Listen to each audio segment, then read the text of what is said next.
Fa innahu ya'ti yaumal qiyamah syafi'an li ashabih, kata Nabi. Bacalah Al-Quran, karena sesungguhnya Al-Quran itu di hari kiamat akan menjadi penolong bagi orang yang membacanya. Kenapa sih Nabi selalu bilang hari kiamat, kenapa nggak di dunia?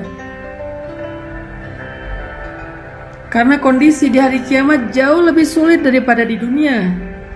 Jadi kalau di hari kiamat aja yang kondisinya sangat sulit, masalahnya sangat besar, Al-Quran menolong kita, apalagi di dunia, gitu maksudnya.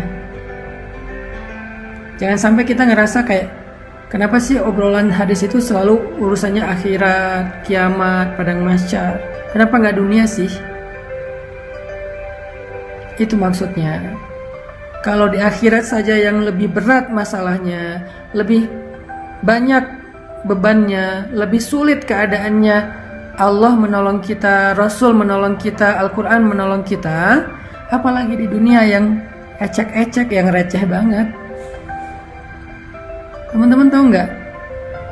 Masalah kita di dunia itu sebesar apapun, seberat apapun, itu tuh receh banget dengan dibandingkan masalah nanti di akhirat. Receh banget loh. Kita merasa hidup kita sempit mana dengan alam kubur. Kita ngerasa hidup kita lebih membosankan mana dengan sendiri di dalam alam barzakh. Kita ngerasa ditinggalkan di dunia oleh orang yang kita cintai. Kita pasti akan ditinggalkan di padang mahsyar oleh orang yang kita cintai.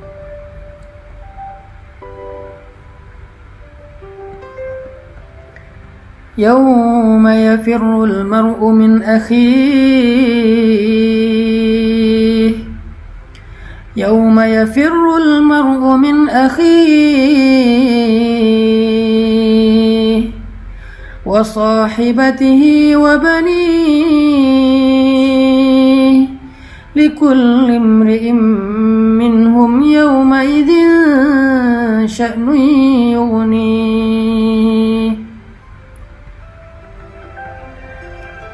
Hari ketika seseorang lari dari saudaranya, lari dari ibunya, atau lari dari anak-anaknya.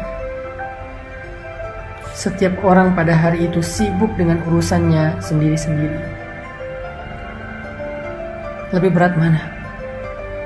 Ditinggalkan oleh orang yang kita cintai di dunia, padahal kita masih punya keluarga, kita masih punya orang tua, kita masih punya anak, kita masih punya sahabat, kita masih punya banyak yang mencintai kita dan memperhatikan kita, cuma ditinggalkan oleh satu orang sementara di dunia. Lebih berat mana dengan ditinggalkan oleh semua orang di akhirat ketika kita dalam keadaan sangat membutuhkan teman untuk menolong kita. Semua ninggalin kita. Ibu ninggalin kita, ayah ninggalin kita, pasangan ninggalin kita, walaupun kita dikuburkan di sebelahan dengan dia, atau bahkan satu liang lahat dengan dia, ninggalin kita loh, tanpa ada kata-kata. Kalau di dunia mungkin ninggalin dengan banyak alasan. Maaf, kita kayaknya nggak cocok, kita jadi temenan aja, kita jadi adik kakak aja, aku kayaknya belum siap menikah, aku masih mau kuliah. Banyak alasan, baik-baik dia ninggalin kita. Di akhirat gak ada sepatah kata pun dia ucapkan, dia ninggalin kita begitu aja. Bahkan ketika dia ngelihat kita sedang diseret oleh malaikat, na'udzubillah, karena dosa-dosa kita pun, dia gak akan nolongin kita loh. Keluarga kita gak akan nolongin kita loh.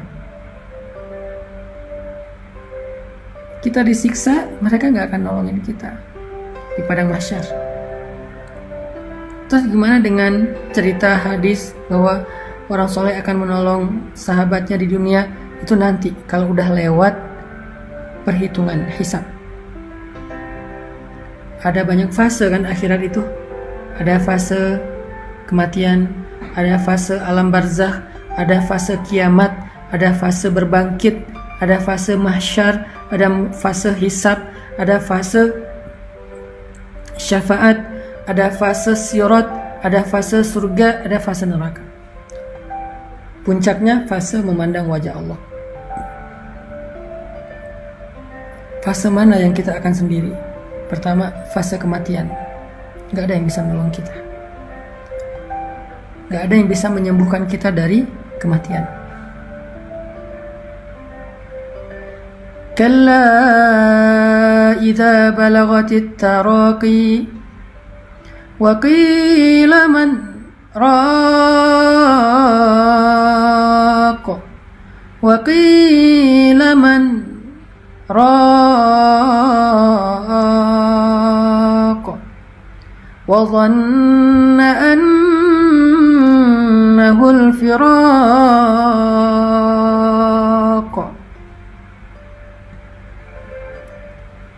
والتفت الساق بالساق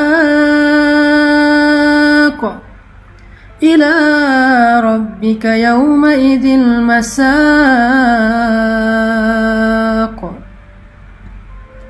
كلا kata Allah, sungguh idza balagatit taraqi, ketika roh nyawa sudah berada di kerongkongan, di tenggorokan, dicabut nyawa pelan-pelan dari ujung kaki, tiba-tiba jempol jadi dingin sampai ke batas pergelangan kaki, tiba-tiba kaki kita jadi dingin, lalu sampai kepada lutut, kaki kita menjadi dingin, sampai kepada pinggang, sampai di perut, sampai di dada, sesek sampai di sini kayak orang dicekek. Idza balagatit taraqi, kalau nyawa udah sampai di sini. Wa qila man raq, perhatikan ayatnya, wa qila man raq. Kenapa saya berhenti tadi? Wa qila man raq, surat Al-Qiyamah. Wa qila man raq, kenapa saya berhenti? Kenapa enggak wa qila man raq? Kenapa wa qila man raq? Karena di situ ada tanda sakta. Sakta itu artinya diam. Jangan lanjutkan bacaan, tapi jangan bernafas dulu. Karena kalau udah bernafas namanya wakaf. Kalau nggak bernafas berhenti namanya sakta. Kita disuruh diam, tapi nggak boleh bernafas. Kenapa? Di situ ada filosofinya. Perhatikan terjemahannya. Wa qila man. Ditanya kepada dia, siapa? Siapa sekarang? Jawab siapa? Lalu kenapa diam? Karena nggak ada yang bisa dijawab, nggak ada yang bisa jawab, nggak ada yang bisa ditunjuk siapa. Siapa apa? Rokok yang bisa menyembuhkan. Man rok, siapa? Diam. Yang bisa menyembuhkan. Kenapa harus diam dulu? Karena ketika nyawa sudah sampai di tenggorokan, gak ada yang bisa menolong, gak ada yang bisa menyembuhkan. Sehingga Allah bertanya, man, siapa yang akan nolong kamu sekarang? Gak ada. Kita diam. Dokter? Gak bisa. Dokter angkat tangan. Keluarga? Ayah, ibu, pasangan, suami, istri, anak, walaupun mereka sangat mencintai kita, tapi mereka nggak bisa buat apa-apa. Mereka nggak bisa nolong kita sama sekali, nggak bisa loh. Jadi kalau kita lebih setia kepada keluarga daripada Allah, tanya aja sama diri kita masing-masing, apakah mereka akan nolong kita nanti? Enggak. Kalau kita gara-gara anak jadi nggak ke masjid, gara-gara keluarga jadi nggak ke masjid, gara-gara pasangan jadi nggak ke masjid, gara-gara keluarga jadi nggak berhijab, gara-gara keluarga jadi nggak sholat, gara-gara keluarga kita makan yang haram, kita mencari harta yang haram, gara-gara keluarga. Sekarang tanya, apakah kelak mereka bisa nolong kita? Jawabannya ada di Al-Qiyamah. Wa qila man raq. Gak ada yang bisa nolong kita. Balik lagi kepada pembahasan tadi. Boleh dengar musik selama itu bukan musik yang dilarang dalam Islam. Apa itu musik yang dilarang? Pertama, performance-nya. performernya adalah seorang cewek, yang nonton cowok nggak boleh. Kedua, isinya adalah tentang tubuh perempuan yang terlalu vulgar, atau tentang cinta-cintaan yang nggak halal, apalagi cinta semalam yang udah jelas-jelas haram, tentang baper-baperan, patah hati, pengen bunuh diri, lemah, nggak berdaya, yang syairnya melemahkan jiwa kita, itu dilarang. Tapi kalau lagu musik yang sekedar hiburan, motivasi, musik yang sekedar selingan, nggak ada bait-bait syair yang melemahkan semangat kita, maka nggak apa-apa. Tapi tetap itu nggak bisa memberi kebaikan kita di dunia atau di akhirat. Yang bisa ngasih kita kebaikan dunia dan akhirat itu Al-Quran. Maka dengarkanlah Al-Quran. Nasihat agama, maka carilah ilmu dan dengarkan nasihat ulama atau para da'i atau para ustaz. Zikir, kalimat-kalimat mulia dari nama-nama Allah, itulah yang bisa menyelamatkan kita dunia dan akhirat.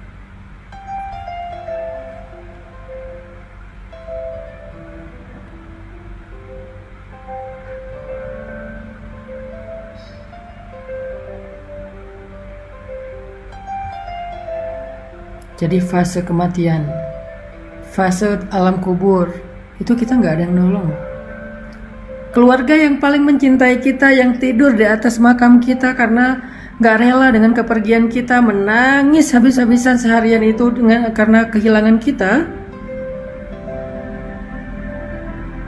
tetap dia akan melangkah pergi meninggalkan kita sendiri di kubur. Dia nggak akan nemenin kita di dalam alam kubur, nggak akan. Alam barzakh berapa lama? Sampai kiamat. Kalau kiamat masih 100 tahun lagi, berarti 100 tahun di dalam alam barzakh. Kalau 1000 tahun, berarti 1000 tahun di alam barzakh. Lalu ke kiamat sangkakala pertama, ada jeda sampai ke sangkakala kedua. Berapa lama jedanya? Paling cepat 50.000 tahun. Paling cepat 50.000 tahun antara sangkakala pertama dengan sangkakala kedua. Terompet pertama dengan terompet kedua. Ada 2 kali tiup terompet kan, malaikat Israfil. Jeda antara terompet pertama dengan terompet kedua paling cepat 50.000 tahun. Berarti kita di alam barzakh yang udah pasti 50.000 tahun plus dari kita meninggal sampai kiamat. Lama banget kan? Selama itu kalau kehidupan kita di kubur itu gak nyaman, gimana tuh? Bisa ditolong sama keluarga? Gak bisa. Lalu ditiup trompet yang kedua, berbangkit. Semuanya hidup lagi. Hidupnya fisik dan batin, kayak sekarang. Kayak di dunia. Hidupnya tuh nyata banget. Bukan mimpi, bukan halusinasi. Benar-benar nyata. Zahiran wa jasadan. Zahiran wa batinan. Ruhan wa jasadan. Roh dan jasad kita sama kayak sekarang. Hidup lagi. Tapi beda dunianya. Kita sudah hidup sekarang di dunia, di alam yang bernama Ardul Mahsyar. Ardun bahasa Arab yang jadi bahasa Inggris. Ard jadi earth. Ard jadi earth. Ardud dunya wa Ardul Mahsyar. Ada 2 earth dalam Islam. Earth dunia, yaitu bumi. Earth mahsyar, kita nyebutnya padang mahsyar, tapi Islam menyebutnya bumi mahsyar. Ada bumi dunia, ada bumi mahsyar. Ada 2 bumi. Bumi dunia namanya Ardud dunya. Bumi mahsyar namanya Ardul mahsyar. Kita hidup lagi di padang mahsyar, bumi mahsyar. Gak ada pohon, gak ada lembah, gak ada bukit, datar semuanya. Gak ada rumah, gak ada kendaraan. Yang lebih berat lagi, gak punya siapa-siapa. Noleh kanan kiri ngelihat pasangan kita, ngelihat orang tua kita, mereka gak ngelihat kita. Semuanya sibuk sendiri-sendiri. Gak pakai baju apa-apa. arian kata Nabi, telanjang. Kata Sayyidah Aisyah ini kan perempuan yang sangat pemalu ya. Aduhai betapa memalukan hari itu. Saya gimana nanti ya Rasulullah, pada hari itu malu banget. Kata Nabi, ya Aisyah, gimana kamu merasa malu? Sedangkan semua orang sibuk sendiri-sendiri, termasuk kamu, dan kamu akan lebih fokus kepada ketakutan kepada Allah karena akan disidang dibandingkan dengan rasa malu. Hilang udah rasa malunya karena saking takutnya.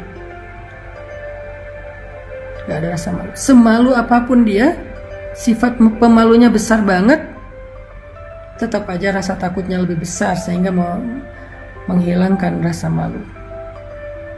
Saking takutnya kata Allah di dalam surat Al-Muzammil. Hari ketika seorang anak kecil menjadi beruban. Wildana Shiba. Anak kecil hari ketika bangkit lalu diseru oleh malaikat untuk jalan. Ada yang jalannya dengan jalan normal, ada yang membungkuk, ada yang merangkak, ada yang merayap, ada yang tertatih-tatih, ada yang guling-guling. Saking menakutkan hari itu sampai anak kecil aja yang masih bayi, yang rambutnya tebal, yang masih bukan bayi, anak kecil yang rambutnya tebal hitam tiba-tiba menjadi putih. Saking takutnya. Masuk ke hari hisab. Nggak ada yang nolong kita. Baru nanti beres hisab, Nabi akan menolong kita. Beres hisab atau ketika hisab, orang soleh akan menolong kita. Jadi sebelum terjadi hisab, perjalanan mahsyar yang jauh, bisa ribuan tahun juga itu, di dalam alam barzakh yang puluhan ribu tahun, ratusan ribu tahun, kita sendiri. Siapa yang nolong kita? Iqra'ul Quran فَإِنَّهُ يَأْتِي يَوْمَ الْقِيَامَةِ شَفِيعًا لِأَصْحَابِهِ. Bacalah Al-Quran, karena Al-Quran akan datang pada hari kiamat untuk menjadi penolong bagi bagi pembacanya. Disitulah kita butuh Al-Quran. Musik kita udah gak butuh, lagu-lagu kita udah gak butuh, orang yang kita cintai saat itu kita gak butuh. Semuanya akan kita tinggalkan kecuali amal soleh kita.